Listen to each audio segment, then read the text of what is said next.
Olá pessoal, sou o professor César e vou estar com vocês com essa disciplina maravilhosa, a filosofia. Nós estamos na nossa segunda aula e a temática que vamos estar trabalhando, o que é um mito? Na filosofia, ela vai trazer essa temática e tentar procurar uma explicação lógica para podermos entender a transição do mito para o logos e aí posterior o nascimento das ciências que aí estão aí, né, até hoje. Então, para vocês terem uma ideia, a mitologia ela foi a base de sustentação de algumas nações como os gregos. É certo que nós tivemos mitologias também no Império dos egípcios, nos babilônios, nos medos persas, nos próprios persas, no mundo hebreus, quando fala sobre a criação do mundo a partir de uma divindade conhecida como Deus. E a gente vai ver mitologias também nas nações afro e também no mundo indígena, nas nações indígenas aqui do Brasil, eles têm a sua visão mitológica a respeito da criação, tanto do cosmos quanto do homem. Mas o nosso objeto de investigação hoje é justamente o mundo mitológico trazido pelos gregos, porque, afinal de contas, foram eles os primeiros a escrever sobre mitologia. Os egípcios escreveram, mas deixaram isso pictografados em pedras, e essa tradição ela demorou a ser feita. Então o mundo grego ele vai chegar com muito mais força no mundo ocidental, por conta até mesmo da expansão da Igreja Católica, né, no período patrístico e também escolástico, né, quando a igreja ela vai se expandir com os jesuítas e posteriormente vai chegar essa visão aqui, nós brasileiros vamos receber essa visão do mundo grego, tá? Então vamos lá para o nosso texto, nós vamos ter um texto inicial, né, sobre o conceito do mito, né? Mito vem do grego, né, que quer dizer mitos, é uma narrativa fantástica, né, que possui um objeto de explicar a origem de tudo aquilo que existe e que é considerado importante para determinados povos, no caso dos gregos, né? Os gregos aqui é o nosso objeto de investigação. Então, a união dessas narrativas, lembrando que os principais expoentes, é certo que Platão também escreveu e outros autores, né? Mas os mais, assim, que são considerados justamente Hesíodo e Homero, né? Com a Ilíada, Homero vai escrever a Ilíada, né? E vai falar como é que foi o desenvolvimento dessa relação entre Deus e os homens, vai criar conceitos como Zeus, Cronos, Gaia, né? Ali vai estar tudo intrínseco, Hera, né? Poseidon e a criação do homem, e o fantástico Zeus está intrínseco dentro dessa narrativa de Homero, tá? Então a mitologia, como se observa, né? Como se conhece hoje em dia, tem origem na Grécia Antiga. Grécia Antiga, nós estamos falando aí de 7º século, 8º século, né? 5º século, mais ou menos, quando as coisas começaram a ser escritas lá na Grécia, isso antes de Cristo nascer, tá? Então a cultura grega era totalmente politeísta. Quando a gente fala politeísmo, a gente tem que olhar para essa cultura com vários deuses, né? Hoje, no mundo ocidental, nós estamos acostumados a observar apenas a partir de uma ética, que é justamente a ética judaica cristã, que a gente olha, por exemplo, para Deus e vê que ele é um Deus só que ele se distingue de 3 pessoas, que é Jesus e o Espírito Santo agindo. Então, muita gente que está acostumada com essa cultura judaica cristã pode criar um embaralho na cabeça e dizer, poxa, então existem outros deuses? Existe sim, em outras culturas, só que o que chegou a nós, assim, de primeira mão foi justamente essa cultura judaica cristã, tá? Então vamos lá. Então, a cultura grega, ela é politeísta. Politeísmo diferente de monoteísmo, né? Monoteísmo apenas um deus, politeísta vários deuses. A crença em muitos deuses, possibilitando a criação de um modelo complexo de interpretação sobre a origem do mundo e a relação dos seres humanos com a natureza e os seus deuses.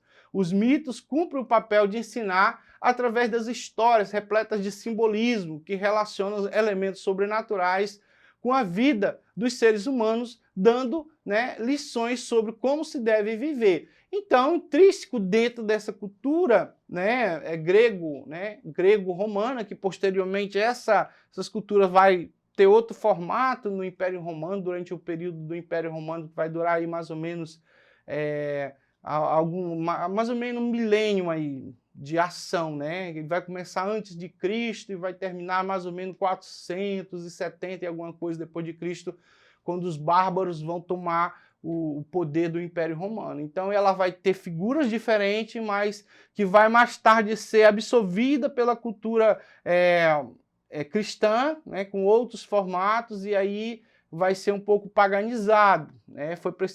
É necessário uma interpretação bem aguçada para saber separar. Tudo bem? Então vamos prosseguir. Característica dos mitos. Tradicionalmente os mitos possuem algumas características próprias e eram responsáveis por relatar a origem dos deuses e das coisas, né? Por exemplo, a mitologia dos gregos, ela começa com a interpretação, né, de que existiu primeiramente o caos, depois veio Gaia. Gaia teve filhos, né? Os filhos, eles foram chamados de titãs, né? Dentro desses filhos, ela teve relação com seu próprio filho Urano. Urano, ele comia os seus filhos, né? E os que nasciam, os demais ele aprisionava no interior de Gaia.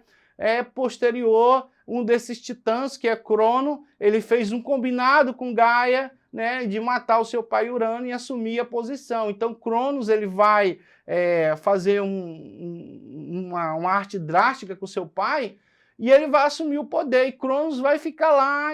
A partir dessa concepção de Cronos, e ele vai mais tarde casar também com sua irmã, vai ter filhos, e esses filhos ele vai devorando, vai comendo e não vai deixar. Vai escapar somente Zeus, que vai para a ilha de Creta, e aí nós temos a imagem geográfica, né, do mundo grego, e ele vai ser criado e posteriormente ele vai subir e vai destronar o seu pai Cronos, e Cronos no grego significa tempo, e ele vai assumir o poder, né, o rei dos céus, dos raios. Na mitologia nórdica nós vamos ter uma outra divindade, né, que vai ser semelhante a isso, né, que é justamente Odin, posteriormente seu filho Thor.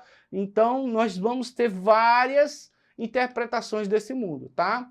Então, pessoal, para que todos nós possamos ou podemos compreender facilmente, utiliza-se a ideia do nascimento do gônos, das coisas. Deste modo, relatos sobre a origem das coisas estão constantemente associados à ideia de um parto ou de um nascimento. No caso da ideia do mundo cristão, a gente vai ver que os relatos escritos, por exemplo, que começa aí, vamos dizer, 7 séculos antes de Cristo nascer, né, lá no mundo hebreu, lá da Mesopotâmia, de que Moisés vai colher os relatos dos seus antepassados, que eram tribais, e vai escrever o Decálogo judaico, que é os 5 livros, o Pentateuco, e nesse Decálogo existe um livro chamado Gênesis, que ele vai justamente explicar como é que foi a origem do homem. Ele vai dividir isso em 7 dias, e Deus fez todas as coisas em 7 dias, e no 7º ele fez o homem conforme a sua imagem e semelhança, que é uma imagem física e uma imagem espiritual. E esse homem, ele pecou e decaiu desse mundo místico e tocou a terra, trazendo maldição. Já na mitologia, quem vai trazer a maldade é justamente uma divindade, né, que vai prender todos os demônios de uma caixa, e Pandora abre a caixa e libera toda a maldade sobre a humanidade, tá bom? Então tá, exemplos de mito. Vamos ter aí esses exemplos que eu acabei de citar, né? O exemplo de Cronos, né? Que era justamente o pai de Zeus, o mito de Pandora, o mito de Orfeu, o mito de Eros e o mito de Narciso, né? As imagens aí estão associadas justamente a essas mitologias que estão aí há muito tempo, né? Estão expostos aí há muito tempo nos livros e também nas enciclopédias, né? Nos museus, mundo afora, tá bom? Vamos ter aí a nossa conclusão. Conclui-se assim, apontando que mitologia grega era um complexo sistema de narrativas que orientava a vida de todos. Os mitos ensinam os princípios morais, as virtudes, e orientava a relação com os deuses e a natureza. né? Então a mitologia ela trazia justamente essa complexa informação do mundo físico, certo? E do mundo não físico. Então a relação entre aquilo que os homens não podiam conhecer, que é o mundo não físico, era relatado nessas poesias, né? Contada por Homero e Hesíodo e posteriormente por todos os filósofos. Quando eles falavam, isso era verdade. Ninguém questionava um filósofo ou um poeta, porque eles tinham relação direta com a divindade, era parecido com os divinos e ninguém contestava. Tá? Então a mitologia é uma forma de dar sentido à existência humana.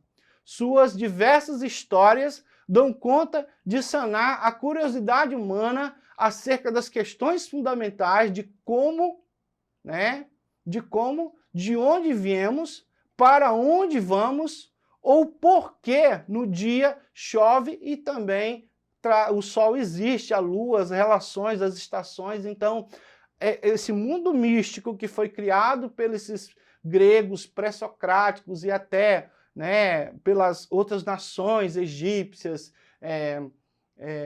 babilônicos, né, eles tentam explicar o mundo físico, né, a partir dos fenômenos que se apresentam a ele, e esse conhecimento é chamado de doxa, né, é conhecido como doxa, né, e eles procuravam a explicação do arqué, né.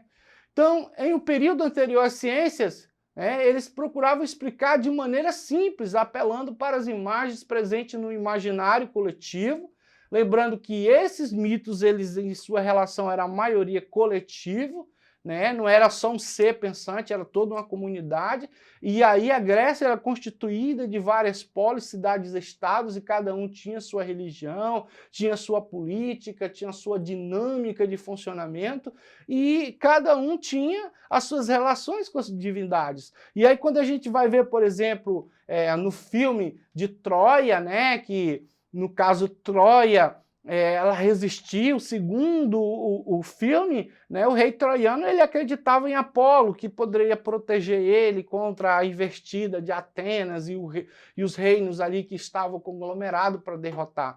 Então tem essa relação com a divindade, tá? Então apelando para as imagens presentes no imaginário coletivo, tudo aquilo que poderia, né, ter fonte de questionamento, tá bom, gente? Então vamos lá para o nosso primeiro exercitando. Então, na Grécia Antiga, o mitos é uma narrativa sobre a origem de algumas coisas, origem dos astros, da terra, do homem, das plantas, dos animais, do fogo, da água, do vento, do bem, do mal, da saúde, da doença, da morte, dos instrumentos de trabalho, das raças, das guerras, do poder, etc. Segundo Marilena Chauí, a partir do trecho citado de seus conhecimentos sobre mitologia grega, assinale a alternativa correta. Então, o mito não pode ser considerado conhecimento? Não sei, pode ser. O mito é a expressão de uma primeira tentativa de consciência humana? Também. Tá? O mito consistia em uma narrativa acerca da origem do funcionamento do universo, tá? Então, eu acho que deve ser, mas vamos para outra. O mito faz parte da tradição ocidental de cunho escrito? Não sei, talvez. Nenhuma das informações? Então, a nossa questão certa é: o mito consistia em uma narrativa acerca da origem do universo, bem como aborda a origem dos seres humanos, o funcionamento dos costumes humanos e a interferência dos deuses. Tá bom, professor César? Fica por aqui, agradeço muito, acesse a plataforma Eduque e vá lá também no YouTube Web Aulas, EAD, e tem acesso a todo o conhecimento lá produzido. Tchau, muito obrigado.